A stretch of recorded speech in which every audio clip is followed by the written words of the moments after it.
네, 변함없이 우리를 붙들어 주시는 그 하나님의 평강 은혜가 여러분 가정과 직장에 넘치기를 간절히 축원합니다. 오늘은 우리 교회 설립 47주년 주일이 되는 날입니다. 그동안 하나님께서 인도해 주셔서 진심으로 감사를 드리고 또 우리 원로 목사님 또 사모님 또 그 가족들의 헌신 깊이 마음에 새기고 또 우리 모든 성도들에게도 진심으로 감사의 말씀을 전합니다. 우리 교회 정신을 계속해서 이어받아서 하나님 말씀 강해토록 하겠습니다. 서기관은 어떤 사람이라고 했나요? 하나님의 말씀 성경을 필사하고 그것을 연구해서 사람들에게 가르쳐주는 사람이 서기관이었습니다. 많은 사람들에게 존경을 받고 있었던 그런 사람이죠. 12장에 들어오면서 서기관들은 상당히 빈번하게 등장합니다. 자, 28절 이하를 보시면 긍정적인 서기관의 모습이 거기서 등장하고요. 35절 이하를 보시면 일반적인 서기관, 그러니까 보통의 서기관의 모습이 나오죠. 그리고 38절 이하에서는 부정적인 서기관의 모습이 나옵니다. 그 부정적인 서기관의 모습이 어떠냐 조금 살펴보면 첫 번째로는 그들에게 과시욕이 있었다라는 것입니다. 자, 성경을 한번 38절을 보면 그들은 긴 옷을 입고 다녔고요. 마태복음 23장 5절에 의하면 그 옷에 경문과 옷수를 착용하고 다녔습니다. 과시욕이죠. 내가 다른 사람들보다 경건하다. 내가 다른 사람들보다 믿음이 있다라는 걸 보여주고 싶은 그런 마음이 그들에게 있었다라는 것입니다. 사랑하는 여러분, 세상에서 이런 과시욕은 점점 더 가속화되어 가고 있죠. 근데 문제는 교회 안에도 그런 것들이 있다라는 것입니다. 교회 안에 사람들 숫자를 자랑하고 본당의 크기를 자랑하고 그것 다 과시욕입니다. 그게 하나님 앞에서 어떤 의미가 있겠어요?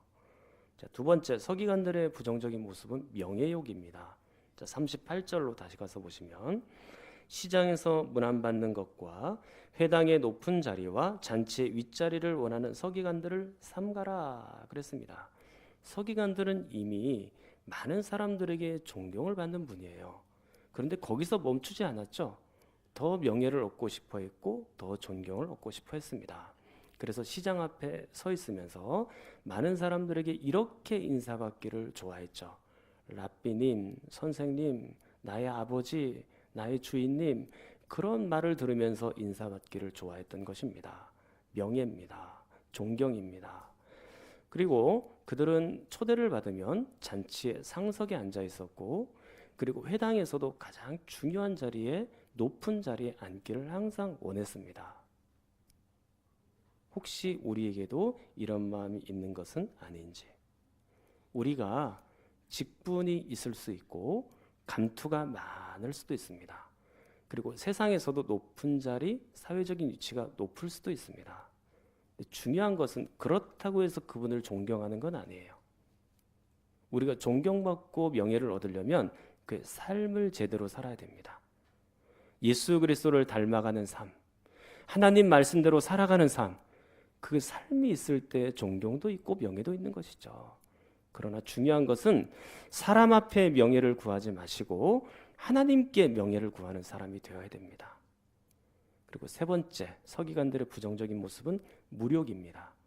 자, 40절 보시면 서기관들은 과부의 가산까지 탐할 정도였죠. 네 번째, 외식적인 모습이죠. 40절 하반절, 외식으로 길게 기도하는 자니. 길게 기도하는 것은 좋은 일이긴 해요. 그러나 문제가 뭐예요? 외식으로 하는 거죠. 가식으로 하는 것입니다. 그게 문제인 것입니다. 우리는 과시욕과 명예욕과 무력과 외식을 버려야 합니다. 만약에 그렇지 않으면 어떠한 일이 벌어지게 되냐면 40절 전체를 한번 읽어볼게요. 시작. 그들은 과부의 가산을 삼키며 외식으로 길게 기도하는 자니 그 받는 판결이 더욱 중하리라 하시니라. 아멘. 판결이 더욱 중하리라. 하나님의 심판입니다. 그러니까 서기관들의 이런 부정적인 모습이 깊으면 깊을수록 하나님의 판결과 심판도 더 깊을 수밖에 없다. 그렇게 지금 우리에게 말하고 있는 것이죠. 이걸 조심해야 되는 것입니다. 자, 그리고 41절은 이렇게 시작을 합니다. 예수께서 헌금함을 대하여 앉으사 무리가 어떻게 헌금함에 돈 넣는가를 보실세. 헌금함이 있는 곳은 성전입니다. 예수님께서 예루살렘에 11장에서 입성하신 이후에 예수님이 주로 사역하셨던 곳은 성전과 성전 주변이었습니다. 자, 11장 15절 보시면 그들이 예루살렘에 들어가니라 예수께서 성전에 들어가사 성전 안에서 매매하는 자들을 내쫓으시며 돈 바꾸는 자들의 상과 비둘기 파는 자들의 의자를 둘러부시며 성전에서 사역하고 계시죠.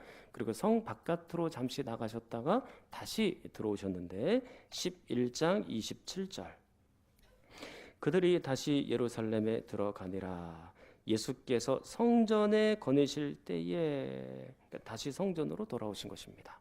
그리고 12장 35절 예수께서 성전에서 가르치실 때 그리고 오늘 41절에서도 역시 성전에서 활동하고 계시는 거죠. 그 성전에서 예수님은 사람들이 헌금하는 모습을 곰곰하게 관찰하고 살펴보고 계셨습니다.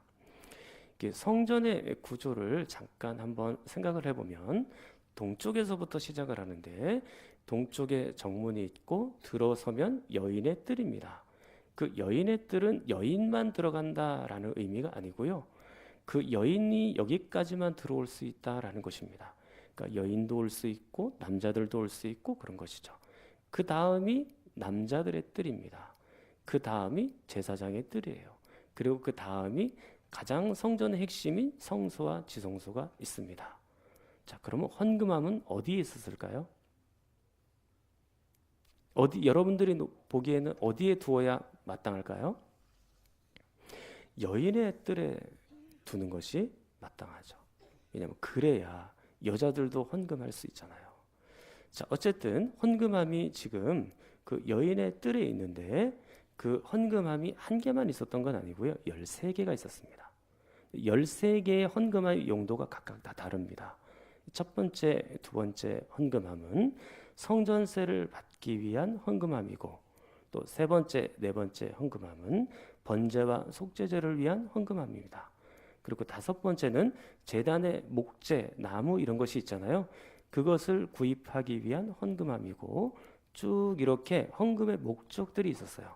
그리고 막 한 12번째 정도 가면 나병 환자를 치료하기 위한 헌금도 드렸고요. 그리고 13번째는 기타 자유 헌금도 있었습니다. 그래서 헌금함이 이렇게 13개까지 있었는데 자, 오늘날에도 보면 이 헌금의 명목이 너무 많은 거 아니냐 그렇게 묻는 사람이 계세요. 건축 헌금, 뭐 선교 헌금, 구제 헌금 막 이런 거에 막 있잖아요. 명목이 너무 많다라고 생각하지만 성경 당시 헌금함의 명목을 보니까 적어도 11가지 이상은 돼요. 그러니까 이건 참고로 말씀드리는 거니까 참고로 알아두시면 되겠습니다. 자, 아무튼 예수 그리스도께서 지금 헌금함에 돈 넣는 것을 유심히 지켜보고 계시죠. 오늘 말씀은 이렇게 진행을 하려고 합니다. 첫 번째로는 본문의 문맥의 구조, 본문의 문맥의 구조, 그리고 두 번째로는 일반적인 헌금의 정신이 뭐냐, 그리고 세 번째로는 헌금의 자세, 그리고 네 번째로는 이 과부가 드린 헌금의 의미. 오늘 말씀의 제목이죠. 이렇게 해서 네 가지를 여러분들과 함께 살펴보려고 합니다. 자, 오늘 본문이 헌금에 대해서 딱 나오고 있는데 이 뜬금없이 갑자기 왜 헌금에 대해서 이렇게 나오냐? 그렇게 생각할 수 있지만 이게 앞단락과 뒷단락이 다 연결이 됩니다. 첫 번째 보시면 앞단락과 어떻게 연결이 되냐면 과부라는 단어로 연결이 돼요. 자, 40절에 보니까 앞단락이죠. 거기 보면 과부라는 단어가 나오고요. 그 다음 42절에서도 과부라는 단어가 나오죠. 자, 그리고 두 번째 앞단락과 또 연결이 되는 것은 대조입니다. 특별히 서기관과 과부가 대조가 되고 있는 거예요. 서기관은 과부의 가산을 삼키는 자이고 수탈하는 자지만 과부는 수탈을 당하는 자죠. 서기관은 힘이 있는 자지만 과부는 힘이 없어요. 서기관은 주목받고 존경받는 사람이지만 과부는 주목도 받지 못하고 존경도 받지 못하는 사람이에요. 이렇게 대조가 되고 있죠. 자, 그리고 세 번째, 오늘 본문은 뒷단락과도 연결이 되는데요. 이 본문의 장소적인 배경이 어디라고 했습니까? 네, 성전이라고 했죠. 예수님은 그동안에 계속해서 성전에서 사역을 하셨고 또 지금 성전에 계십니다. 근데 뒷단락을 보면 거기에도 성전에 대해서 나와요. 자, 13장 1절입니다. 자, 같이 읽겠습니다. 예수께서 성전에서 나가실 때에 제자 중 하나가 이르되 선생님이여 보소서 이 돌들이 어떠하며 이 건물들이 어떠하니까. 자, 이 건물은 성전 건물을 말하는 거예요. 제자들은 매우 뿌듯한 마음으로 이 성전 건물이 어때요? 하고 예수님께 물어보았죠. 자, 지금 이 성전에 대해서 뒷단락과도 서로 연결이 되고 있잖아요. 성전 하면 가장 거룩하고 하나님이 계시니까 가장 아름답게 자신의 신앙을 보여야 될 곳이에요. 그런데 당시에 수많은 백성들, 수많은 성도들은 어떻게 했나요? 그 성전에서 11장 15절 이하에서 보는 것처럼 장사하고 자기 인간의 편의를 구하고 자기의 욕심을 꽉 채우는 장소로 성전을 그렇게 만들어버린 거예요. 그런데 거기에 반하여 오늘 이 가난한 과부가 딱 등장하고 있는 것입니다. 그 과부는 이 성전에서 어떻게 하나님을 섬겨야 할지를 우리에게 보여주고 있습니다. 수많은 백성들의 삶과 완전히 다른 삶을 살고 있는 과부의 모습을 보게 되는 거죠. 이렇게 현재 본문의 문맥적인 위치가 세 가지로 한번 생각해 볼 수 있습니다. 이제 그러면 헌금의 정신을 한번 살펴보겠습니다. 헌금의 정신 첫 번째는요, 다시 하나님께 돌려드린다라는 것입니다. 다시 하나님께 돌려드린다. 내가 가지고 있는 것이 원래 내 것이 아니에요. 하나님이 나에게 주신 거예요. 근데 그 하나님께서 나에게 주신 것을 다시 하나님께로 돌려드리는 것, 그게 헌금이에요. 성경 역대상 29장을 보면 잘 그 의미가 나와 있습니다. 역대상 29장은 다윗이 성전을 짓기 위해 뭔가를 준비하는 장면이거든요. 물론 다윗 시대에 성전을 짓지는 못했어요. 그 아들 솔로몬 왕 때에 그 성전을 짓긴 했는데, 성전을 지으려고 하면 가장 중요한 요소 중에 하나가 뭐예요? 네, 물론 기도해야 돼요. 근데 또 필요한 게 있죠. 뭐가 있나요? 예, 물질이 있어야 성전을 짓죠. 그냥 공짜로 누가 지어줘요? 아니죠. 그것을 위한 물질이 있어야 돼. 그래서 그 헌금을 거두는 장면이 나오는데 역대상 29장 볼게요. 역대상 29장 1절 보시면 다윗 왕이 온 회중들에게 말하는 장면이 나옵니다. 말을 하고, 자, 2절 말씀. 내가 이미 내 하나님의 성전을 위하여 힘을 다하여 준비하였나니. 성전을 짓기 위해서 물질을 준비하려고 하는 거예요. 자, 그리고 백성들에게 성전을 건축할 헌금을 거두기 시작합니다. 5절 말씀. 자, 같이 읽어볼게요. 금, 은 그릇을 만들며 장인의 손으로 하는 모든 일에 쓰게 하였노니 오늘 누가 즐거이 손에 채워 여호와께 드리겠느냐 하는지라. 아멘. 누가 하나님 앞에 헌금할래? 물어본 거죠. 그때 가장 먼저 지도자가 응답을 합니다. 6절 말씀. 이에 모든 가문의 지도자들과 이스라엘 모든 지파의 지도자들과 천부장과 백부장과 왕의 사무관이 다 즐거이 드리되. 그렇죠. 지도자들이 먼저 솔선수범하고 있죠. 그럼 일반 백성들, 성도들은 가만히 있었을까요? 그렇지 않고요. 자, 9절 말씀 보면 백성들은 자원하여 드렸으므로 기뻐하였으니 곧 그들이 성심으로 여호와께 자원하여 드렸으므로 다윗 왕도 심히 기뻐하니라. 지도자들뿐만 아니라 성도들도 헌금을 드릴 때 성심껏 자원하여 기쁜 마음으로 드렸다라고 되어 있습니다.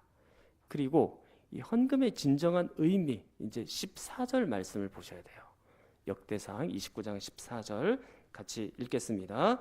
나와 내 백성이 무엇이기에 이처럼 즐거운 마음으로 드릴 힘이 있었나이까. 모든 것이 주께로 말미암아 싸우니 우리가 주의 손에서 받은 것으로 주께 드렸을 뿐이니이다. 아멘. 여기에 지금 헌금의 중요한 정신이 나타나 있는 거예요. 지금 다윗이 뭐라고 고백해요? 모든 것이 주께로 말미암은 것입니다. 주님의 손으로부터 온 것이기 때문에 다시 주님께로 돌려드립니다 라고 고백하고 있지 않습니까? 그러니까 내가 지금 가지고 있는 소유 물질 헌금은 다 누구의 것이에요? 원래는 하나님의 것이었는데 하나님께서 나에게 주신 거죠. 그 헌금을 다시 하나님께로 돌려드립니다. 그게 헌금의 정신이에요. 그래서 두 번째 정신은 뭐냐면 청지기 정신입니다. 청지기가 뭡니까? 맡겨진 것을 잘 관리하는 사람, 그 사람을 청지기라고 하고 집사라고도 해요. 그러니까 하나님께서 나에게 뭔가를 맡겨주셨죠? 근데 그 맡겨주신 것을 어떻게 해야 돼요? 잘 관리해야 되는 것이에요. 옳게 관리해야 되는 것이에요. 그게 바로 올바른 청지기입니다. 하나님께서 나에게 뭘 맡겨주셨나요? 시간도 맡겨주셨고 물질도 맡겨주셨고 그리고 나에게 재능도 맡겨주셨어요. 어떤 분에게는 시간은 뭐 동일하게 우리가 다 받은 거니까 어떤 분은 물질을 많이 받은 분이 있고 적게 받은 분이 있고 어떤 분은 재능을 많이 받은 분도 있고 적게 받은 분도 있고 어떤 분에게는 5달란트를 주셨고 2달란트를 주셨고 또 어떤 분은 1달란트만 주셨죠. 우리는 여기서 이렇게 질문할 수 있을 것 같아요. 하나님은 불공평한 분이십니까? 왜 나에게는 이렇게 적게 주셨나요? 어떤 분은 뭐 미술도 잘하고 체육도 잘하고 뭐 음악도 잘하고 돈도 많이 버시고 뭐 잘하는 게 많은데 나에게는 왜 이렇게 적게 주시죠? 왜 나한테 왜 이렇게 작게 주신 건가요? 그렇게 하나님 앞에 물어볼 수 있겠죠. 근데 그렇게 항의할 수 없는 이유가 몇 가지가 있습니다. 첫 번째로는 하나님의 주권이에요. 두 번째로는요, 하나님이 나에게 이미 주셨지만 내가 관리를 잘 못했을 가능성도 있습니다. 동일한 환경이에요. 동일한 환경인데 어떤 사람은 시간을 잘 활용하고 재능과 은사를 잘 써서 흥하는 사람이 있는데 동일하게 시간도 부여받았고 또 물질도 부여받았음에도 불구하고 그 물질과 그 시간을 또 그 재능을 잘못 사용해서 점점 어려워지는 경우도 있죠. 그러니까 내가 못해서 그것을 많이 받지 못한 것처럼 느낄 수 있다라는 겁니다. 그러니까 하나님께 항의하면 안 돼요. 이 세 번째 이유가 굉장히 중요한데요. 많이 받고 적게 받고가 중요한 게 아닙니다. 그것을 어떻게 사용하느냐, 그게 중요한 거예요. 어떻게 사용하느냐, 그게 중요한 것입니다. 많이 받은 사람이 보통 하나님의 복을 많이 받은 사람이라고 그렇게 생각하기 쉽잖아요. 과연 그럴까요? 나에게 하나님이 주신 물질 많이 받아서 그 물질을 가지고 하나님과의 관계 속에서 더 멀어지는 분이 있어요. 그 물질을 가지고 나의 쾌락을 위해서만 쓰다 보니까 하나님과 점점 멀어지는 거예요. 그런 분들이 있죠. 이게 마가복음 10장에 이미 우리가 보았는데요. 영생을 얻기 위하여 부자 청년이 예수님께로 다가오죠. 예수님의 말씀을 다 들은 다음에 그 부자 청년이 뭐라고 말을 하냐면 마가복음 10장 22절 같이 읽어볼게요. 그 사람은 재물이 많은 고로 이 말씀으로 인하여 슬픈 기색을 띠고 근심하며 가니라. 뭐라 그랬어요? 재물이 많아서 부자여서 그걸 차마 포기하지 못하고 예수님과 멀어지고 영생에서 멀어지고 있다. 그렇게 말씀하고 있잖아요. 재물이 많은 것이 오히려 하나님과 멀어지게 하는 길이 될 수도 있어요. 그리고 어떤 사람은 많이 배웠고 지식이 너무 많아서 하나님 앞에, 사람들 앞에 교만한 사람도 있어요. 그리고 어떤 사람들은 지혜로워서 그 지혜를 가지고 사기를 치며 다니는 사람도 있어요. 여러분, 똑똑하지 않으면 사기 못 칩니다. 우리처럼 평범한 사람들이 감사한 거예요. 똑똑하고 지혜롭고 그러면 사기칠 가능성이 있어요. 그러니까 많이 받고 적게 받고 그게 중요한 거 아니에요. 그것을 어떻게 사용하느냐, 그게 중요하다라는 얘기입니다. 여러분들에게 혹여 많이 맡겨주셨을 때는 그만한 이유가 있는 거예요. 그걸 바르게 사용하라고 한 거예요. 어떤 사람은 건강이 좋고, 또 어떤 사람은 물질이 많고, 또 많이 배웠고, 또 유학까지 갔다 왔고, 박사학위를 받았고, 이런 사람들이 있을 수 있죠. 그렇게 많이 주신 이유가 뭘까요? 그것을 가지고 하나님 영광을 위하여, 그리고 이웃을 위하여 함께 쓰라고 그것을 여러분들에게 맡겨주신 거예요. 나 혼자 쓰라고 맡겨준 게 아닙니다. 함께 하나님의 영광을 위하여 사용하라고 그렇게 주신 거죠. 어떤 분은 이렇게 말할 수 있어요. 목사님, 내가 열심히 노력한 건데요. 나를 위해서 다 써야지요. 뭐 하나님과 이웃을 위해서 그렇게 할 필요 뭐가 있습니까? 그렇지 않아요. 그 노력도 누가 주신 겁니까? 하나님이 주신 거예요. 하나님이 막으시면 아무리 노력해도 못 받아요. 내가 그 노력할 수 있는 마음, 노력할 수 있는 건강, 체력, 환경 누가 주신 거냐면 하나님이 다 주신 거예요. 하나님이 주셨으므로 내가 청지기처럼 잘 관리해야 되는 것입니다. 잘못 관리하면 안 되는 것이에요. 일반 세상에서도 보면 노블레스 오블리제라는 말이 있어요. 사회적인 위치가 높으면 높을수록 도덕적인 의무도 잘 감당해야 된다는 말이에요. 우리는 성도잖아요. 사회에서도 도덕적인 의무를 감당하기 위해서 그렇게 애를 쓰는데 우리 같은 성도가 그런 높은 수준에 오르지 못하면 안 된다라는 거죠. 우리도 우리가 가지고 있는 것으로 나를 위해서만 쓰면 안 되고요. 하나님을 위해서 사용해야 되는 것입니다. 많게 받았든 적게 받았든 그게 중요한 게 아니에요. 어떻게 사용하냐, 그게 중요한 것입니다. 자, 이제 헌금의 정신은 여기까지 보고 이제 헌금의 자세를 볼게요. 헌금의 자세. 그 헌금의 자세를 보기 위해서는 성경 구절 고린도 후서 9장 7절을 보셔야 되는데요. 자, 한번 같이 읽겠습니다.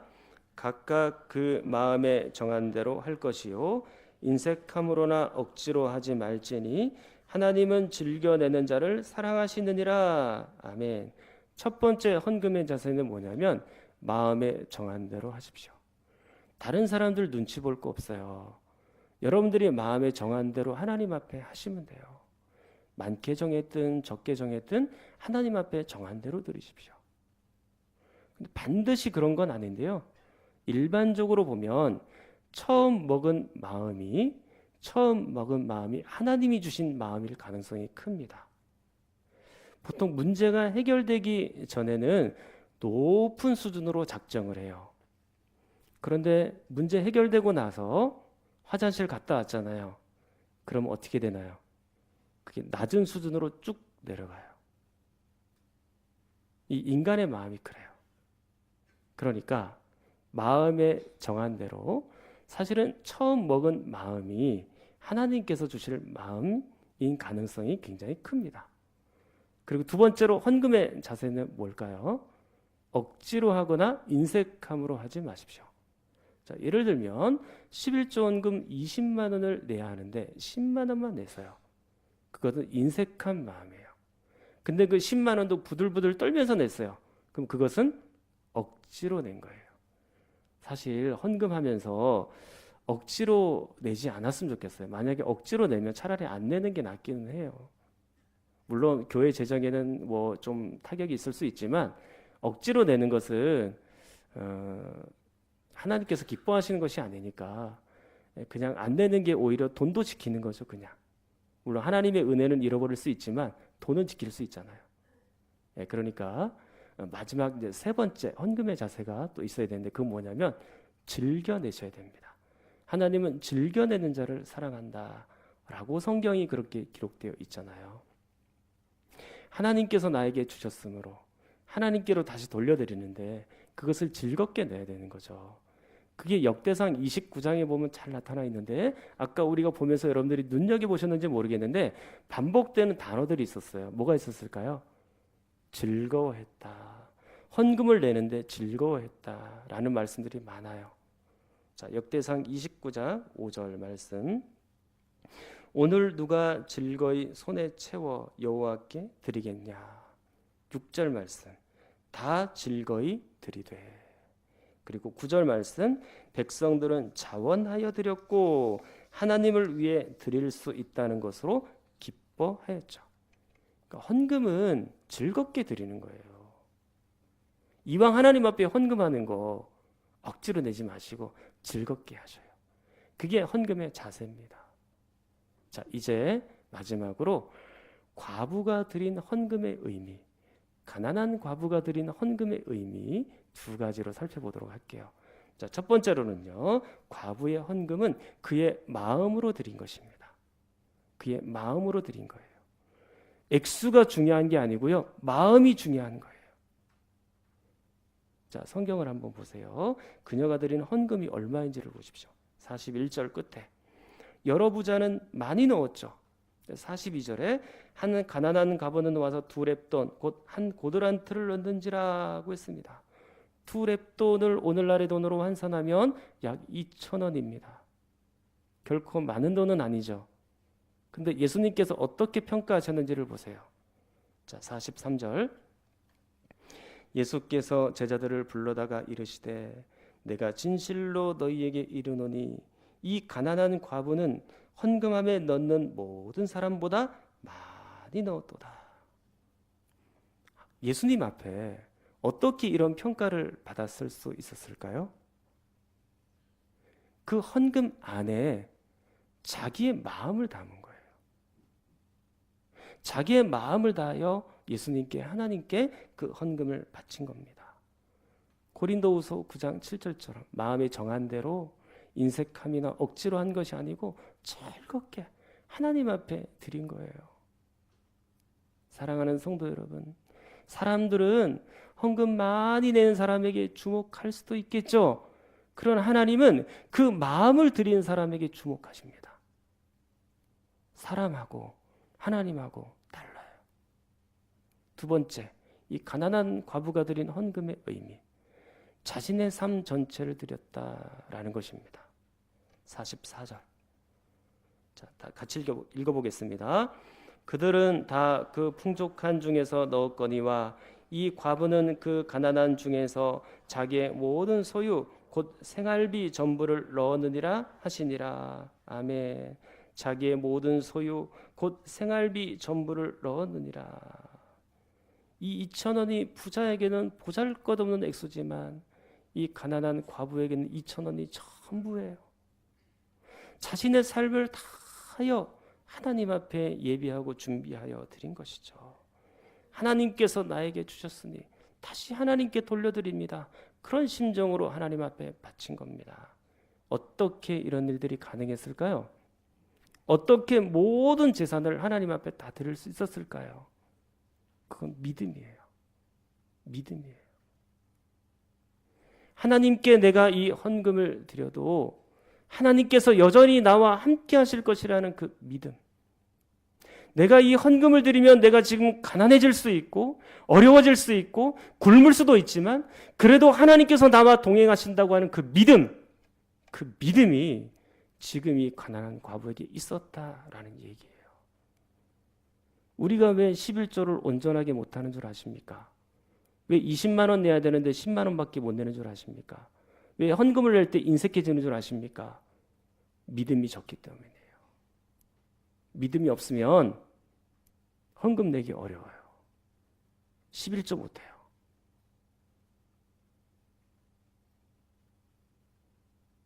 사랑하는 성도 여러분, 아니 목사님 무슨 헌금을 가지고 믿음 운운하십니까? 헌금이 믿음의 척도입니까? 그렇게 물어볼 수 있겠죠. 예, 물론 헌금은 믿음의 척도가 아니에요. 여러분들의 형편과 상황이 다 다르기 때문에 그것을 믿음의 척도라고 보기가 어려워요. 그런데 분명한 건 무엇이냐면 믿음 없으면 헌금도 못한다라는 거예요. 믿음이 있어야 헌금하는 거예요. 내 생활이 크게 보이는데 어떻게 11조 해요? 내 생활에 쓸 데가 얼마나 많은데 어떻게 그걸 헌금을 드려요? 하나님은 작게 보이고 하나님은 잘 안 보이기 때문에 헌금 못 드려요. 내가 하나님을 의지한다고 말은 그렇게 하는데, 내가 하나님을 믿는다고 말은 그렇게 하는데, 정작 헌금 내는 것을 보면 이분의 믿음의 수준이 가늠이 되는 거예요. 하나님이 그걸 정확하게 아시겠죠. 사랑하는 여러분, 과부가 지금 자신의 생활비 전부를 넣은 것은 믿음의 발로예요. 믿음에서 시작한 겁니다. 물론 여러분들이 헌금에 생활비, 사례비 뭐 이런 거 월급 받은 거 다 그냥 전부 하나님 앞에 바쳐라, 그게 아니에요. 제가 말씀드리고 싶은 것은 이 과부가 믿음으로 하나님 앞에 드렸다는 것과 자신의 삶 전체를 믿음으로 하나님께 의지했다는 것, 그걸 제가 지금 말씀드리고 있는 거예요. 이제 말씀을 정리할게요. 복습을 한번 해보겠습니다. 자, 헌금의 정신 두 가지를 말씀드렸는데 첫 번째 정신은 뭐였나요? 다시 하나님께 돌려드린다. 원래 내 것이 아니니까 하나님께 돌려드리는 거예요. 두 번째는요, 청지기 정신입니다. 청지기 정신. 잘 관리하여 그대로 하나님 앞에 돌려드리는 거죠. 자, 그럼 헌금의 자세, 일반적인 자세는 뭡니까? 마음에 정한 대로 하십시오. 억지로나 인색함으로 하지 마십시오. 그리고 즐겨내십시오. 자, 그럼 이 가난한 과부가 드린 헌금의 의미는 뭐라 그랬습니까? 첫 번째로는 마음을 드린 겁니다. 그리고 두 번째로는 자신의 삶을 드린 거예요. 여러분, 우리가 이렇게 자주 얘기하잖아요. 마음은 있는데 아니에요. 마음이 있으면 행동도 가야죠. 마음이 있으면 삶으로 연결이 돼야죠. 그게 진짜 마음 아니에요? 그러니까 마음은 있는데 삶이 못 따라가요. 그런 거는 내 마음도 없다는 뜻이에요, 사실은. 사랑하는 여러분, 오늘 이 헌금 설교를 하니까 여러분들이 좀 마음이 어떠세요? 표정들이 다 굳어지셨어요. 얼굴 좀 펴세요. 헌금 얘기하니까 괜히 마음이 긴장되고 막 그렇게 안 그래요? 네, 평상시에 자주 조시던 분들도요, 헌금 얘기하면 눈이 반짝 떠집니다. 어떤 얘기 하려나.